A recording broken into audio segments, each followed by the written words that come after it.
Hi, I'm Tim Grant. Today we're gonna do the D chord all the way up the fretboard. If you haven't been following along, we've already done the G chord, the C chord, the A chord, all up the neck.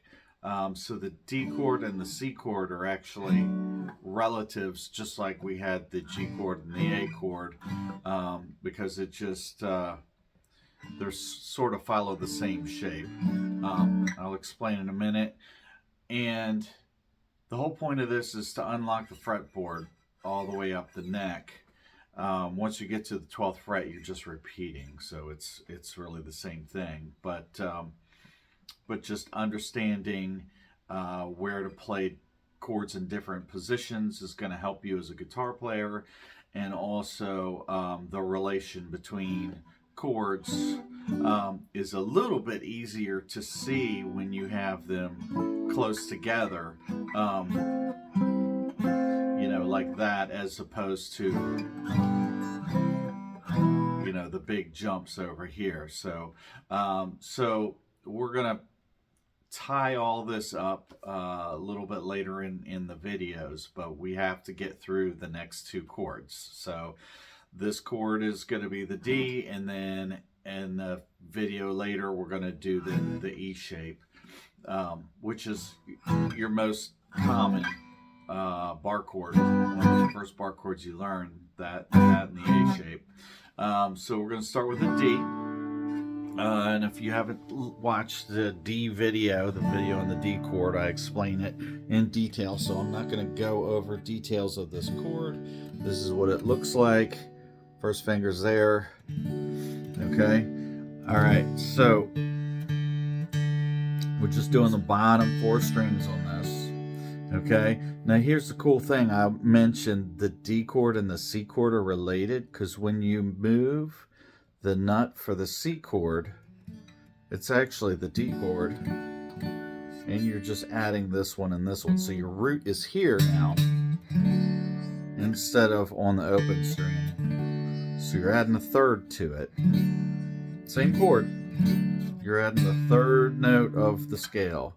C, let's see, D, E, F sharp. So that F sharp is right there. Okay, so that's what I was talking about in relationship to this. They're very closely related. A lot of times I won't play this whole chord. This is a D chord in the C shape again, because see, you're playing the shape. If I just played them open like a C, there's your C chord. All right, so you're just moving it up too, but you're barring down where your nut would normally be covering.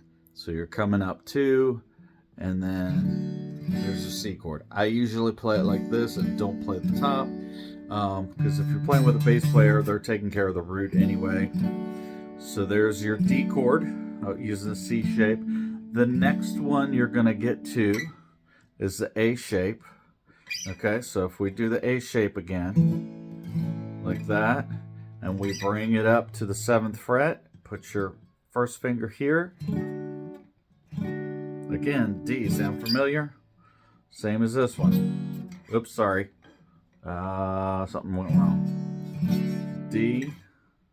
And using the A shape as D. Now, typically, I just do those 3, or like this. I don't bar the whole thing, because again, we talked about in the last video, you really only need 3 notes. You need the root of the scale, the 3rd of the scale, and the 5th of the scale, which in this case is root is D, E is a 2, which you don't need, 3rd is the F sharp, G, and then your A. The A is the 5th. Okay, so D, F sharp, and A. All right, so there's your D there, and then that's using your A shape, and then using your G shape, which the root would be here. Remember that it looks like this, but you got to put down a nut. So you're on your 7th fret, and then again, bottom 4 strings, and your pinky on the 10th fret. That's your G shape D, And then your E-shaped D is here. And again, if you're familiar with bar chords, it looks like this. That's just the E chord. But again, I like to use just the bottom four, sorry. That's your D, and then we are back over to the high D. So D chord. First one's a D shape, obviously. Second one's a C shape. Third D is an A shape. Fourth is a G shape. Fifth is a D shape. And then we're back to the D again. All right, that's all the D chords all the way up. Again, we're gonna do wrap this up with the E chord, doing them all the way up. Then I'll show you how to do the sharps and flats, and then after that we're gonna cover moving each shape into minor and seventh and minor seventh chords. So, you know, for example, E minor, just one finger different. E7, E7 minor. And we could do that for each shape, and I'll show you how to do that. But that's down the road. Again, it's just learning to navigate the whole fretboard all the way up to the 12th fret, and then it repeats beyond. So if you've gotten lost on some of the videos and you need them in order, you can go to timgrantguitar.com, timgrantguitar.com.